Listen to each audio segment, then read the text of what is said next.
Hello everybody, welcome back to Little Nightmares. This next section is called The Kitchen.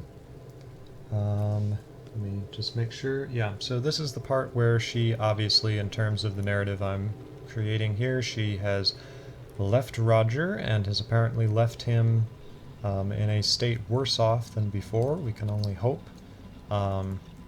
And now Six is going to, back on the street. She's going to get a job as a cook. What is that? Yeah, so a lovely body which has fallen onto the ground. Yeah. And hop. There we go. Just going to hang on to this thing as I fly overhead. And up there we see one of the cooks. There are two cooks, which I do think they do a good job as a little surprise thing where they make you think that, oh, there's just the one cook, but there's a moment when you realize, oh crap, there's actually two. They're like brothers. Oh, also, Six is going to get hungry, and Six is standing on a pile of bodies. In case you didn't notice that. It's very gruesome. It's very unpleasant. Yeah, this is, so you see how Six, this next, yeah, you hear the rat get caught in the trap, and you're like, oh no, I'm gonna have to eat a rat. It's like Six is escalating, and Six is giving into this hunger, which, the hunger, it's something that comes from the very bowels of your unconscious, the darker parts of your unconscious. And I think that is why Six, in many of these scenes, yeah, here we go, you will see a dark version of Six. I don't know where the dark version is in this one, but you'll see there's a shadow Six watching over her. Yeah, and the way that the music changes really emphasizes what has just happened here. Also, as we're going to see, I suppose you can interpret this next part, because basically Six is going to literally walk into a kitchen, where Six is, you know, it's just going to be like, why didn't you just wait like 5 seconds and you would have gotten all the food in the world that you wanted? But I think the truth is that Six isn't interested in that kind of food. That's not the food that she's actually hungry for in the story. What she's hungry for, as I said before, was blood. And the reason for that is because blood represents life, it represents warmth, vitality, so the idea being, there's a scene, for instance, in the Rime of the Ancient Mariner, where all the mariners are dehydrated, they have no water because they're out stuck in the middle of the ocean in the doldrums.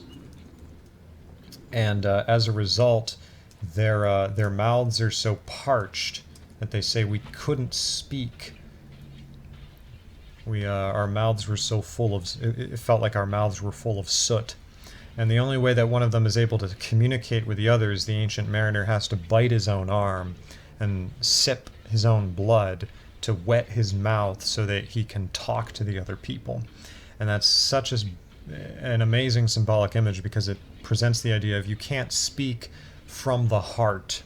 Right, they are out in the doldrums, they're out in like nihilism, in this nihilistic landscape where there's nothing, and they all become unable to say anything interesting or important to each other. It's only when one of them drinks blood that they're able to speak from the heart. And I think that maybe gets at what's going on here with Six, that when Six gets hungry, it's because she is spiritually hungry in a sense, and she is being led along to find worse and worse ways to try to satisfy that hunger. And that is sort of the nature of her corruption. Anyway, yeah, so this is the kitchen room where there's all the food, and it's like, Six, you should have just waited, but that's not how this works. And we're going to enter the kitchen. I love that so much. They timed that so much. It's a very cinematic game, right? Take a good long look at his mouth, because that's going to be important later. Also, gigantic fish, also noose. So, the noose is presumably to hold food, but symbolically it serves to create some ties to the father. So they're cutting up lots of fish meat. Hide under here. There we go. If he trundles. Yeah, so we're going to come back to the idea of the fish. But, yeah, there goes some little... Don't break my cover, guys. Yeah. Throw stuff into the stew. So they're creating a lot of food. Why on earth are they doing that, I wonder? Yeah, so... Let's stay under here. Fortunately, they're not very bright, but I think actually they have a hard time seeing. They're not blind like Roger. They can see you. But if you look carefully, and this will become clearer at other points, they are wearing masks like Roger. The only difference between them and Roger is that Roger's mask was falling off and theirs has managed to stay on. But they are still wearing masks.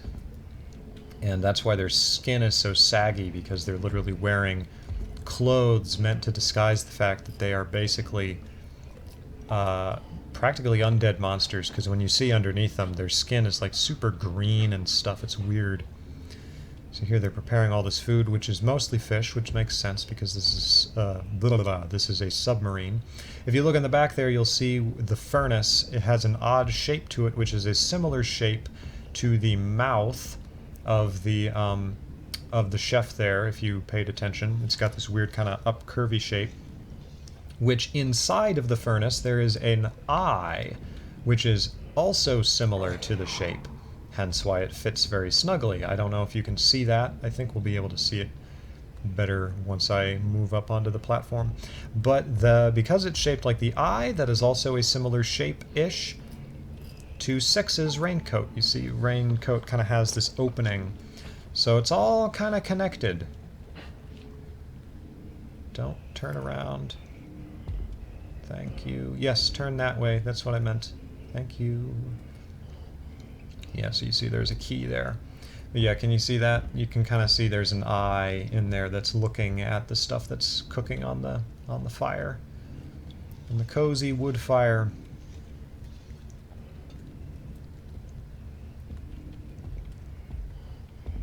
Up you go, Six, up you go. We gotta go find the key. Da-da-da. I think I can just walk like this. Yes, I can. Excuse me. Excuse me, yes. Excuse me. So that's an interesting sort of connection there that you see. Oh, there's this connection between the eye of the maw and, you know, it literally is the eye. Oh. Are you kidding me? Well, yeah, well, that's really kind of just sad and pathetic, actually. You not gonna... Wow, I think because he's a smoker, so he coughs a lot. Well, we'll just continue our tour, seeing as he's not gonna do anything about me. Fish in cages. Normally you don't do that, but that is because the children are fish, symbolically. So they catch the children, they put them on hooks, and they eat them. Cook them and eat them. So that, I think, is what's up with that. That you have the fish, that's where you get some big cuts, but as we'll find out, there are other sources for meat. So far we have children, but there's also fish, and then we'll find out there are also a group of people called the guests, but we won't get ahead of ourselves. Also, toilets. 2 of them, which is a lovely little foreshadowing for the fact that there are there are 2, not 1 chef. Eye there on the elevator. Yeah, so this is Six, in my opinion, remembering being, sort of staying with these chefs who were exploiting her child labor. This is a sleeping chef. So we've got a nice little fairy tale image here of Six literally trying to steal something from a giant, right? That's sort of a classic fairy tale image. Yeah. Don't notice me. So I'm up here on the shelf. Note the, you know, there's the two faces of the chef. One of them has a more maw-like mouth than the other one. But, let's see, can I jump onto the bed here? Oof, I can. Sweet. Oh, also eyes on the bed, because Ma's always watching you. I wonder if I can turn out the... No, I can't. Okay. I think you could argue that there's an element of, because there's two chefs that are basically twins, it implies that, oh, in reality there was one chef, but he was two-faced, but it's not like the two chefs have wildly different personalities, but I was just wondering if there was maybe another element to it.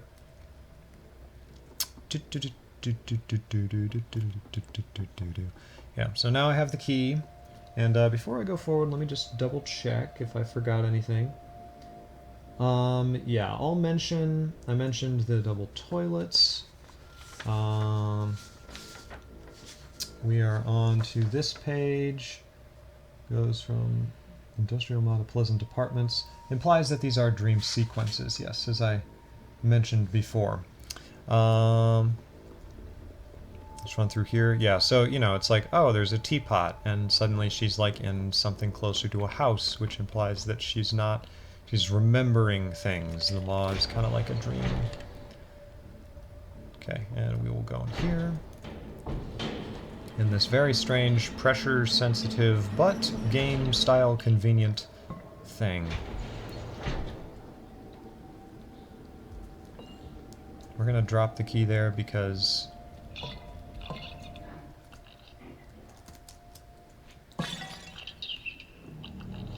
Yeah, because he is going to come in here and try to... I don't think he actually does anything to the gnome, which is kind of a problem, actually. Oh, no, the gnome does run away, okay. Or, it's kind of running away. No, yeah, he really should be chasing after that gnome, but maybe they just don't care. Maybe the gnomes... I would think that the gnomes would steal food, but I don't know why the gnome was in the thing. Anyway, I'm gonna hug you, because I need some affection.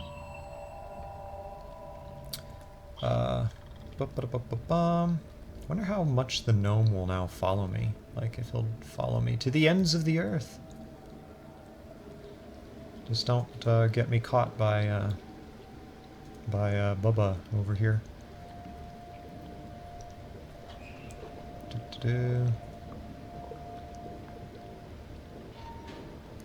Okay, come on. Don't see me, don't see me. I do love the soundtrack for this. If I didn't mention that already, I mean, it's rather minimalist most of the time, but it works wonderfully for what it's trying to do. Okay.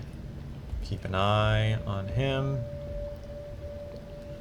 Oh, that's a fish head down there. That's what that is. Ugh. Don't see me. Okay. Sorry, there's not as much commentary. Here we go. There will be a bit more commentary in a moment as we enter the sausage-making room, which is kind of symbolic for the entire game. We are learning how the sausage is made. Yeah, as Markiplier, I believe, referred to this, it is the pinnacle of game design, because, as we will see, yeah, big slice of meat, and then, yay! Excuse me. So we've got one link of sausage, but it looks like we need more if we're gonna get into that little hidey hole there. Boing. So yeah, we'll go up the dumbwaiter. Actually, I can talk about the fact that I've been edging around it, but as we will see in the chapter after this one, grab the meat. As we'll see in the chapter after this one, the maw is, it's kind of like a pleasure cruise thing. Certainly not these levels, but these are all the working levels. On the top, there's an area where there's all these guests who come to the maw and they gorge themselves on food, and that's what all this food is being prepared for. But we will see there's clear indication that the guests, right after gorging themselves on food, are, once they go to sleep in their turkey comas or whatever, are then chopped up to be food for the next group of guests. So that's why there are these giant cuts of meat. Though we'll get into why they don't just do it with the guests. Why do they bother with the children? Yeah. There's a... Oh, actually, you know what? We should go in here, because I need to show y'all something. Which shows the gnomes are the souls of dead children, or it's at least an implication. Once again, the DLC basically makes it canon. But I just like this image because it kind of says a whole lot. See, look at that. So you got, you know, dead body, you have a gnome lying next to it, and then you have a rat. And I don't know if that's supposed to imply that you go from child to gnome to rat, or if they're all connected, or if it's just to show that it's dead, because otherwise there wouldn't be a rat coming up to it. But yeah, I don't know. There's something about it that's just bizarrely poignant. Anyway, let us continue. Up here, into the dumbwaiter. So yeah, the guests that come here are chopped up. So this is, you know, let us say, a strangely self-sufficient mechanism. It uses the previous guest to lure more... Oh, that's a gnome down there. Hello. Why are you hanging out in here, of all places? Yeah, one thing I would say is, spoiler alert, she's gonna... I mean, really, it shouldn't be a spoiler alert, because you probably should have already played the game before you were watching this, but she is going to betray the gnomes, we'll say, later on. And I wish there were a way that you could avoid that by, like, finding and hugging all the gnomes or something like that. Like, but I suppose they're like, well, but that would kind of mess with the story, because if she doesn't betray the gnomes, then she hasn't turned evil, because the whole idea here, right, is she's becoming her mother, and in a sense, she is her mother in tiny form, and this is just the mother reliving her past life, you know? It's basically the same thing, as far as I'm concerned, for the purposes of the story. Anyway, let's hide in here. Like I said... Oh, wait, no. Sorry. I jumped the gun. Everybody. I forgot. No, we gotta pull this lever, and then we hide under the thing, because this thing's gonna bring down... Yeah. Which is a great moment if you don't know that it's coming. Where it's like... Oh, crap. Get in the box, 6. Fortunately, these guys are not very bright. Which is the AI, because they're like, well... If we want to have there be specific places they can... What? No! I'm hidden in here, sir. Okay. Now he goes through this animation where he shakes the box, and he reaches in, and he's gonna pull out cheese. How did I know that? And puts it in a non-existent pocket. It's cool. Yeah, there's definitely quirks to the AI, which are really... It's not even... Well, okay, he's holding nothing at that moment, but, you know. They did a very good job overall. I mean, it's just some of the things where it's already incredibly hard to deal with AI. And, you know, they're trying to get them to do very specific things and feel very threatening, but, you know, there's certain times when it's like, okay... I know what's happening. I am in the hidey hole, it can't get me, because that would break the rules of the game, even though realistically it could totally, like, reach in there or try, like... I mean, that'd be really interesting if they tried to make it like that, but it would probably take away from the other stuff they wanted to do in the game, and... you know, they're trying to make it about the journey of 6. They don't want it to be It's almost like a movie. I mean, yeah, you could kind of see under the mask there. You can see the green skin. Oh, he's gonna go in there. And we are going to follow him, because there is a key in there that we need to progress.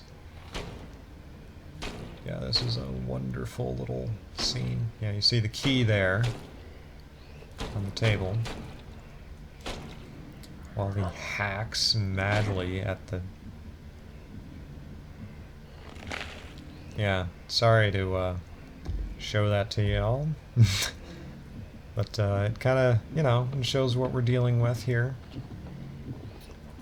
And I am sure that they knew that, okay, people are probably going to try to sneak around him, and we will make sure that he turns around and comes right to the spot where you are, because that'll freak people out, which I appreciate. I like the cinematic element of the game.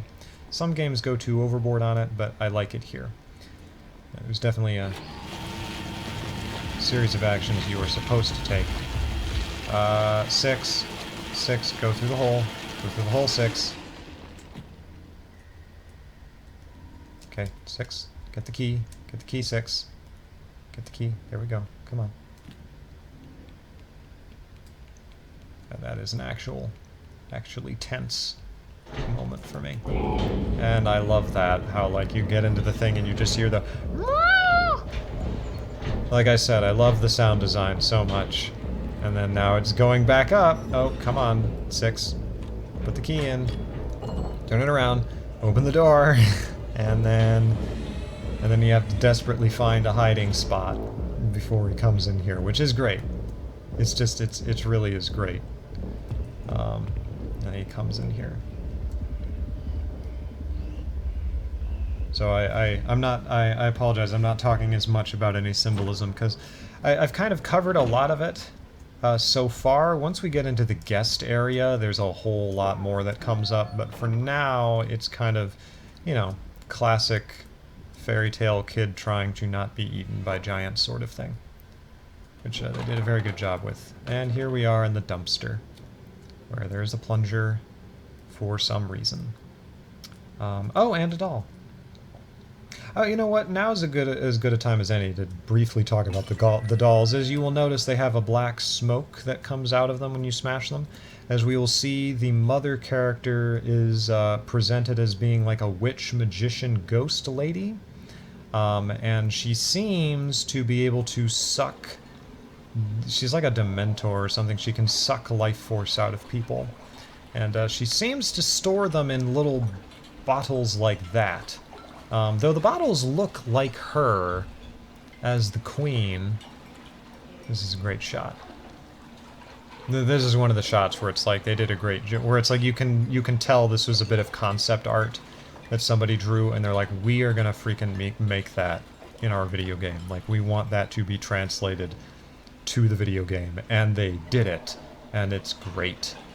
It's like it's like iconic in my mind anyway.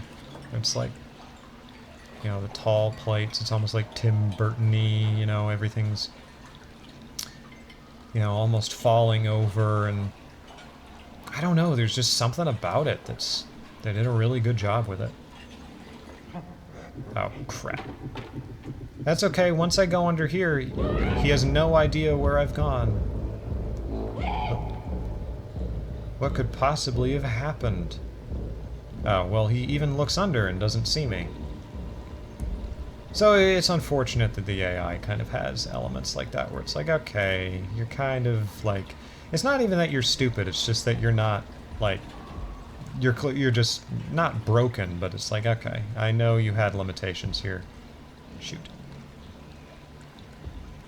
Well, he is particularly blind, because he was still looking for me.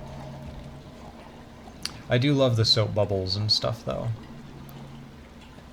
And everything, so we gotta sneak through here. But anyway, so the witch lady has, shoot. There we go. The witch lady has, basically magical dark powers, which seem to have to do with her ability to suck people's life force out. Let's see here. And she seems to store them in the bottles, which look like her, which could simply be...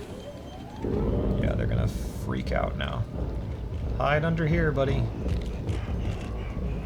Where did I go? It could represent Syx destroying them because she is going to ultimately defeat the Mother and take all of the dark energy for herself. Something along those lines. Kind of classic dark fantasy trope things there. Anyway, in case you're wondering, I have turned on a mechanism which gets the hooks on the ceiling to start moving. Didn't really make that clear, but...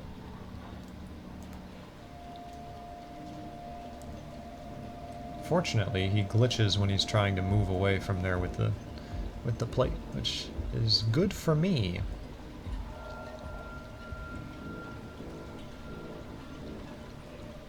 Can I... No, I can't drop down there. Okay, yeah, I know. But I can drop down here. Oh. Wow, I dropped down so quickly that he didn't know what to do with me. And now we get a wonderful scene. This is the final little scene of the kitchen, where things are really gonna kick into 5th gear. Yeah. I jump on here. Oh. My only complaint is I wish it... Well, you know what? I shouldn't complain about that, because plenty of people find them plenty threatening already. But, there's something wonderful and comical about just, I'm this little girl hanging for dear life onto this thing. If I don't drop off, he throws a plate at me and it kills me. Oh, crap! Oh, I forgot about that. No, no, no, no, no, no, no! Oh, I thought I escaped. Okay, anyway, oh, God. Don't throw... I love that, though, how he smacks open the thing. Oh, man, I'm not running fast enough. He smashes open the thing and everything goes flying. I mean, that's a wonderful little touch there. Come on. Come on. Yeah, there we go. And I do appreciate that they are definitely faster than you. Like, there is that real sense that if you don't get to a place... Oh, that's so great when he throws that. Come on. There we go. They try throwing bottles at you. It's great. I love the destruction. Also, noose out there for no reason that I can discern. But that's fine. So yeah, you have now left the kitchen because, surprise, surprise, they were also horrible people. But having now gained new cooking skills, you go on to create your own kitchen, which is what we're going to see. Though, spoiler alert, I think there's more to it than that. I think we will cap it here, actually, because the next scene is the guest area. So this was a shorter episode, but the kitchen is a little bit shorter. Also, I was playing it a bit quicker, so thank you for joining me on this little journey, and I'll see you in the next penultimate chapter of Little Nightmares.